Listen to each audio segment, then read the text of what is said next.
All right, how's it going, beautiful people? This is Jose Trujillo, world's greatest living artist, coming to you from the art studio. Here, I got my Starbucks somewhere around here waiting for me. You would, bam, there it is. Too good to be true. Too good to be true. Too good to be true. Here we go, okay? How's it going, Walker? Good to see you. Good to see you here. I apologize, guys. This was supposed to happen at noon. But I'm a rule breaker. No. I had some errands to run and I just completely missed it, guys. So I apologize for that. I will get my stuff set and make a better effort, guys, in the session to show up here with you guys. And I think I got confused with Instagram earlier. I was like, oh, I'm gonna make a video, and then I was like, oh, I made a video already, but I forgot that I have a commitment on Facebook, and it'll be good. Let's do this. All right, it's gonna be an awesome landscape painting right here, guys. Very cool, very moving. Try to shake things up a bit. All right, here we go.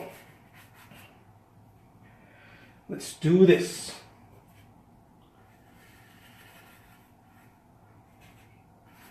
I don't know if I mentioned. I don't know. I haven't. I mentioned on Instagram earlier about I'm going to be creating some content, some awesome content, some cool stuff, some videos, and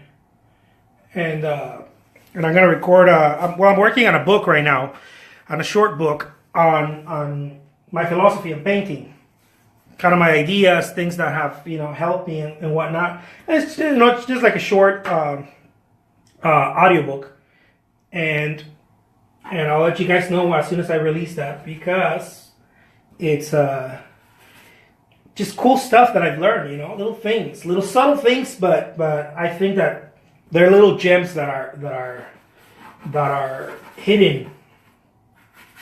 That are hidden. If one is not in that sequence, I guess you can easily.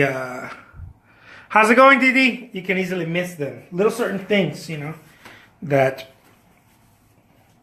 I found out in my artistic quest. So I'm going to be sharing those with you guys. I'll let you know when that little audiobook is out. I got also other little stuff that I'm preparing. And it'll be cool. I go more in depth, I think, more to the point also, because here you guys hear me talk about them on YouTube. You guys hear me mention them. But I'm kind of painting at the same time, and I don't get to touch on. See, I think that when I'm doing something, when I'm creating a message, like it's not fully cooked. It's not fully cooked. Just like a painting, the painting may be finished. A painting, you may finish a painting, but your vision as an artist is not fully presented. I think you have to do a few thousand for it to kind of, I don't know, depending on how you paint or that kind of stuff. But let's say that you paint differently, maybe a few hundred, I don't know. But you have to, I think in that groove, in the quantity, in the volume, maybe in the sketches or something, you start figuring out your voice. I think that voice is something that starts coming out as you do, of course, right? But many of us try to go after voice right away. That's what I'm trying to say. And I think that you graduate to voice, to vision. The stuff that people start, knowing you for. Like, oh, okay, I recognize that. I recognize that style. I recognize that approach. That's so-and-so. That's the artist so-and-so. In Spanish, we call it your hand, tu mano, the way that you express yourself. Every artist has a hand, to put it that way, right? And I think the message, like the stuff that I talk about being an artist, that kind of stuff is it's not fully cooked. So I'm always kind of, talking about it. And I was like, you know what? I need to sit there and create something that is more complete, a bit more cooked, And that's what I'm going to share with you guys soon.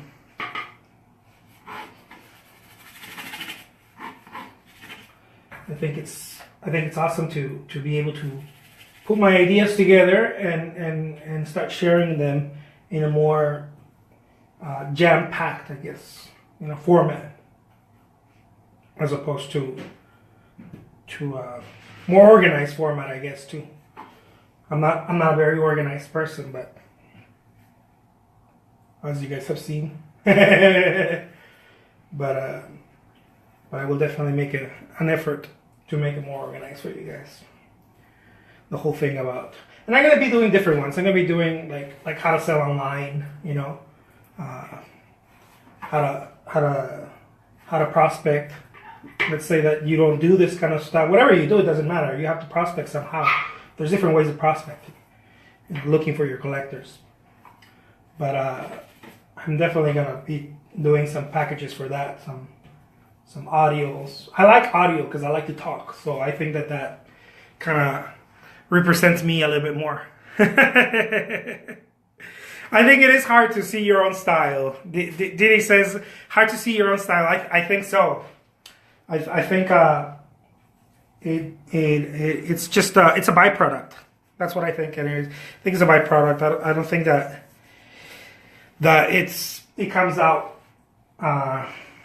because we want to, Some artists are blessed though. I've seen some artists who have their signature style is very strong right away, right from the gate. But it's far in between. Like it's very few of them that I've seen. I haven't really seen that many like that. And I'm not talking about like very famous artists, but artists that are starting to pick up momentum and creating a name for themselves.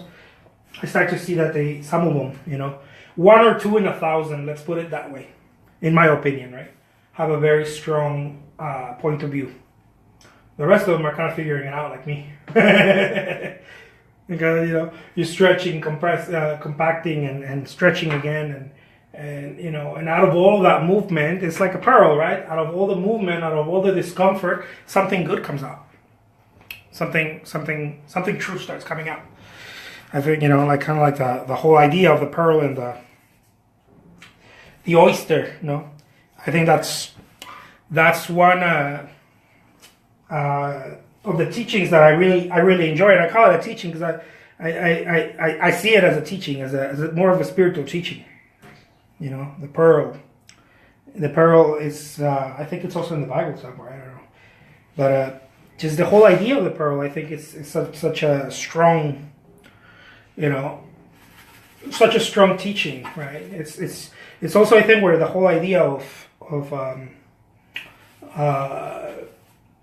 alchemy comes from too.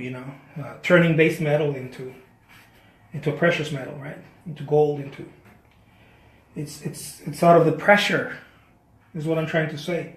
And painting, daily painting for many years, it's a pressure, especially if you do it a lot. It's pressure. Because you're really working against your ego, and this is the first time that I actually say that, but I think it's the first time. You're really working against yourself, your false sense of self, and that takes a lot of cojones because I want to win. My ego, my false I wants to win, and it wants it to be something special. Hi Shanaz, good to see you here. I'm so glad you caught this one. And I think that illusion of the false sense of self is very expressed in art if you're not careful. It can be very very intense, and not in the art itself. Maybe not in the art itself. You can create something that looks very peaceful and melodic or whatever. In the creation of the art, might be hell for some people. It certainly was for me. That's why I'm able to talk about it like that, because it was for me. I used to suffer from a lot of anxiety when I was younger. I had large amounts of discomfort and anxiety, and I don't know. Maybe it was due to my upbringing. I have no idea. I don't really even like. I don't even. I don't even care where it came from. I have no idea. I just know that I had a lot of anxiety when I was a kid, and all to my young adult life, and I saw it.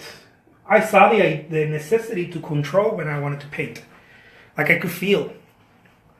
You haven't missed half. We're barely getting through, Shanaz. So I could feel the necessity to control. It was a very strong pull for me to control. And not just my artwork, but let's talk about this, right? Starting with my artwork.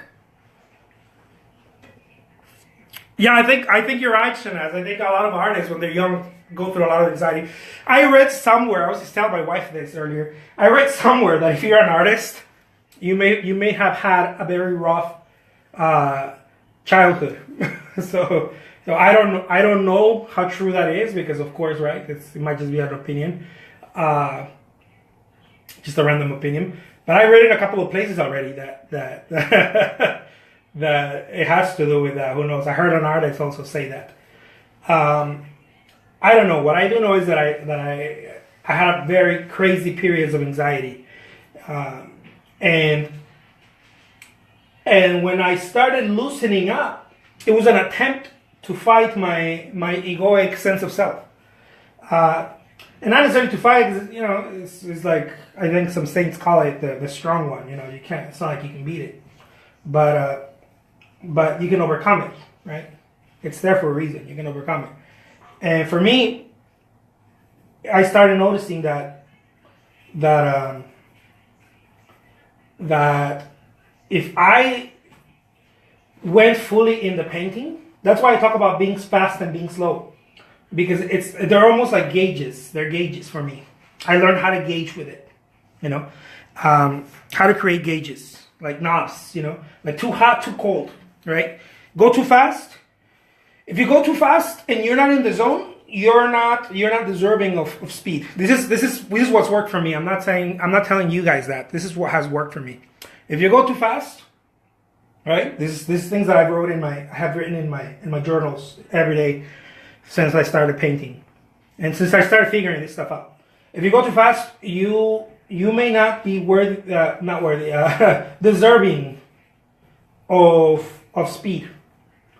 And you may be stumbling all over yourself, But if you go too slow, you may never reach, or it might be difficult. Not that you may never, right? But it might be difficult to reach momentum because you may be going too slow in order to taste the fruit of momentum. So what I realized is that there's little things, that have worked for me, little knobs, little gauges that I'm like, okay, turn it a little bit more. Turn it down over here. Turn it high over here. And they may seem as mechanics, but they're not. I'm not trying to paint better because of that. What I am trying to do is allow myself to paint at all. To truly paint. I created those little mental gauges, if you will, in order to allow myself to how's it going, Blogsy? Totally Cezanne Greens. And I like this because I've seen that with Cezanne a lot. This. I've seen how some of the videos of Monet, some of the live videos, and he tends to do stuff like this. And I saw this a lot. And when you see it, this kind of stuff. Kind of like a quick rubbing, like something like this. As opposed to, it's more like, I don't know.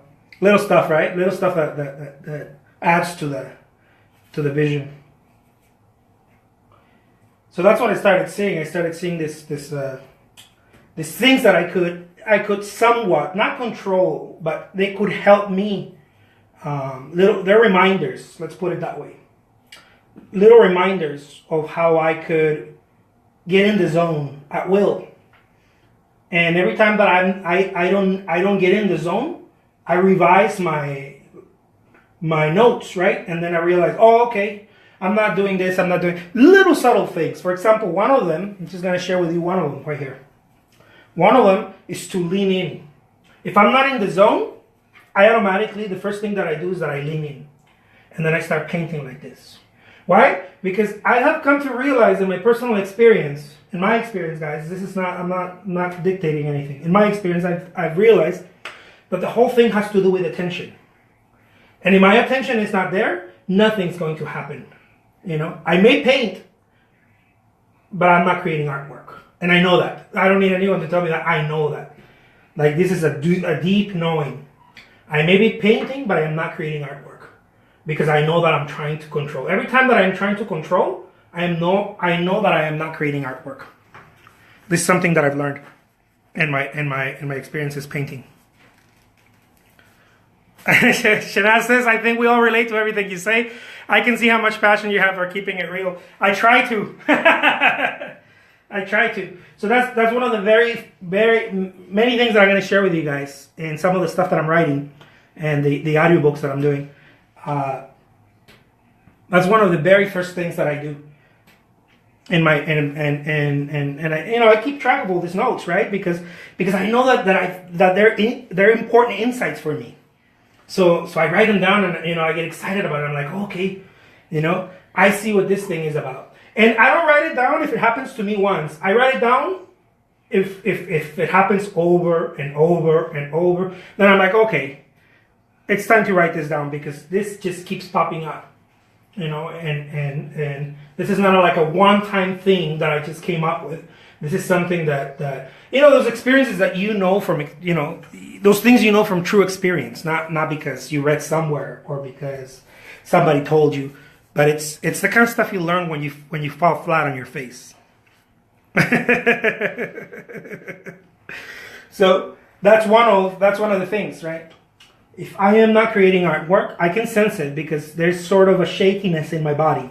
I become attuned to that. It's very spiritual for me. I don't know for other people, but for me it's very spiritual because I can sense it in my body awareness, and I already know that if my attention is not fully here, I don't want to be here. So the very first thing that I do, as soon as I realize, oh man, my artwork's not coming out right? Because it's something you sense, it's something you feel. If you're in tune with your body, you start feeling that. So the very first thing I do is I go in. And I go in as much as I can. And I put my back into it. I think people that say put your back into it, I think they knew something about life in general. You have to put your back into it. Like, you have to lean in. Because what this does is that it forces you to start seeing. And when you start seeing, you start absorbing, right? If you're seeing with this doesn't mean that you're going to paint better or you're going to paint worse. This means that you're going to start allowing the creative to come forward. You're still going to paint at your skill level, but it's going to be with a flow, right? This is one of the very first things that opens the door for me to flow. I lean in. Because leaning in means accepting. It means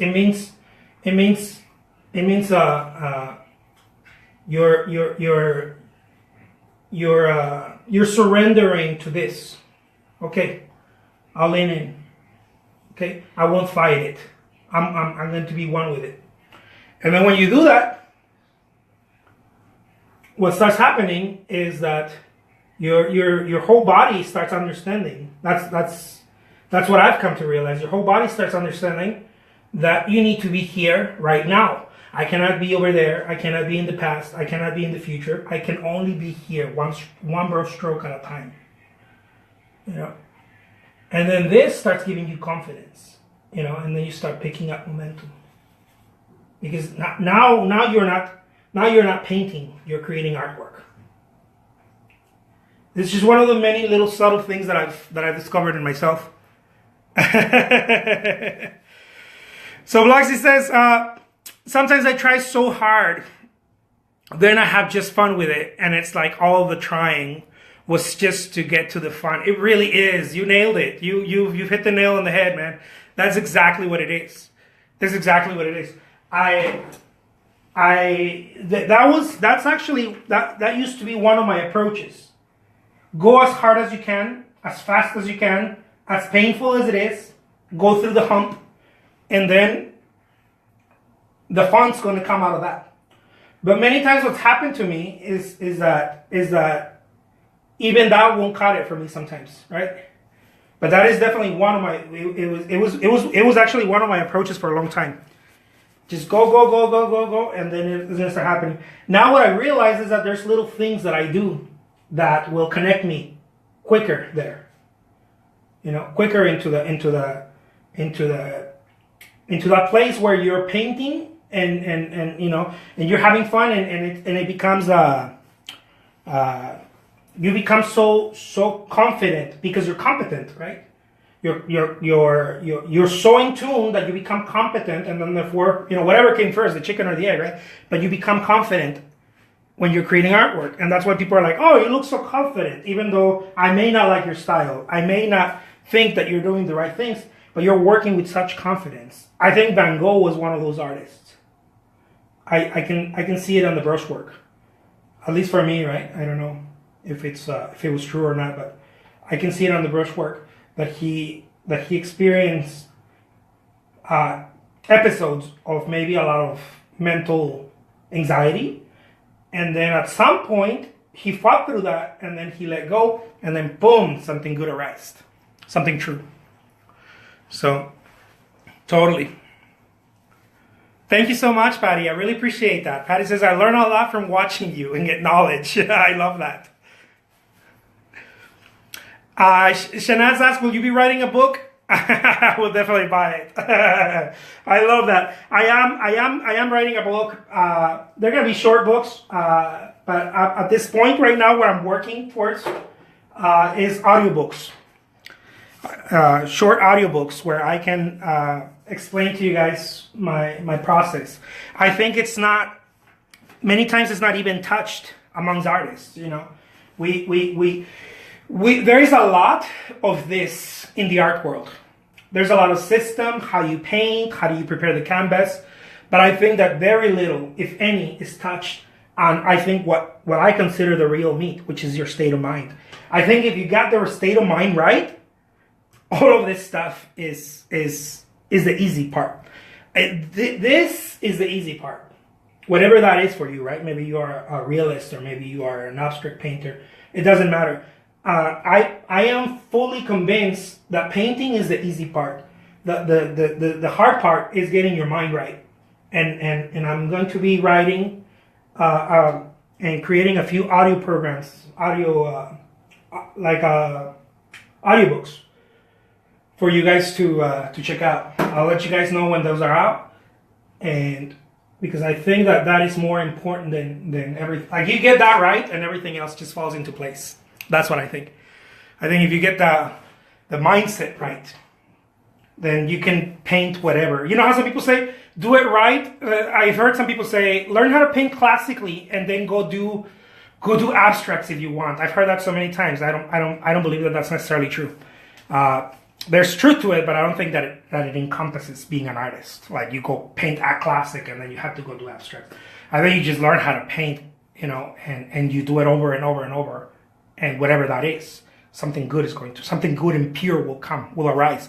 The classic part is just the skill level, that you can always fix, What is harder to fix is putting in the effort, the longevity of it. That's the hard part.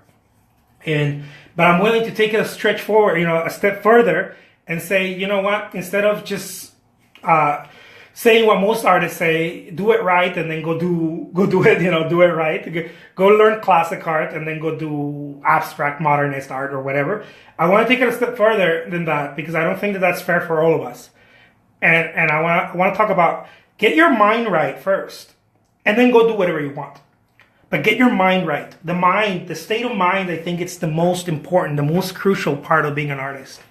I think everything else just it'll start stacking for you if the state of mind is correct, because I think that most of us can relate to, I feel like painting today, I don't feel like painting today. I did really great but I don't know about tomorrow because last week I did horrible, but today stuff just came out perfect.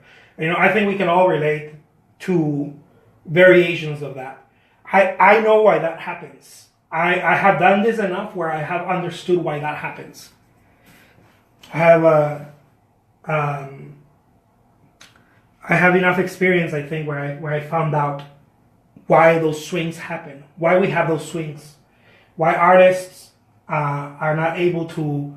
Many artists have great ideas and imagination, but they're not able to get on with their work. And it's not just hard work; it's a multitude of things. But many of us just think that okay, it's just work, but it's not. It's not that total.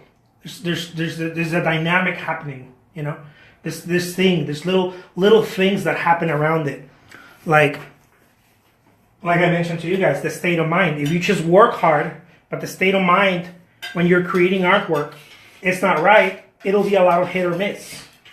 You know, there will be a lot of hit or miss. So how do we get the mind right? You know, what are the steps? How do we start working towards that so that everything else we can start doing it with ease?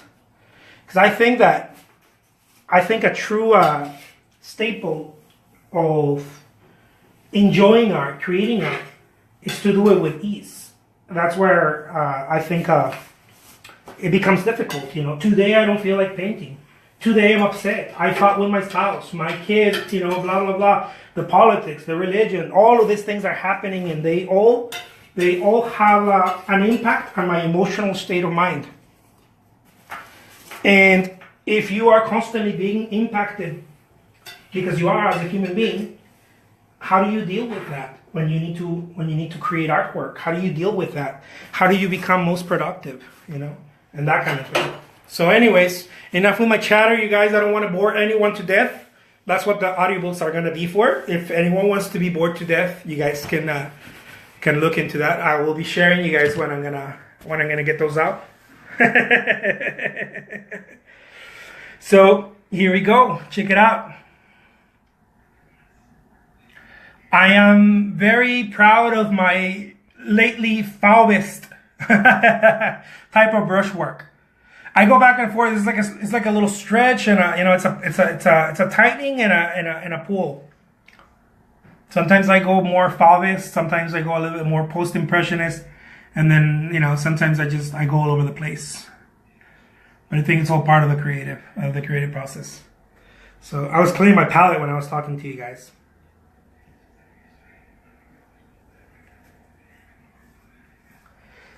So there it is, you guys. The name is Jose Trujillo. I am convinced I'm the world's greatest living artist. Just because I think I am, guys. If I don't say it, who will? You guys tell me. Who will say that? If I don't say this, I cannot wait for a gallery to be like, yes, Mr. Trujillo, we were waiting for you. You are the world's greatest living artist. No, I got to say it before they do. I got to beat them to the punch. If they say it, they might think that they came up with it. Guys, thank you so much for joining me. Don't forget tomorrow at noon. We will be talking about the whole aspect of being an artist, showing up and all that kind of stuff. Pretty much the stuff I talk about on a daily basis, but it will be more concise because I'm not going to be splitting myself between painting and talking, which is not too bad for me. It's something that I like to do either way. So there you guys have it. Take care. I will be talking to you guys soon. Don't miss tomorrow. If you guys have any questions and whatnot, please don't forget to comment. If you guys found any value here, please don't forget to share, like it, put a happy face, put an angry face if you don't like the painting. It's all good. I'm a big boy. I can take it, okay? Take care, guys. Bye-bye.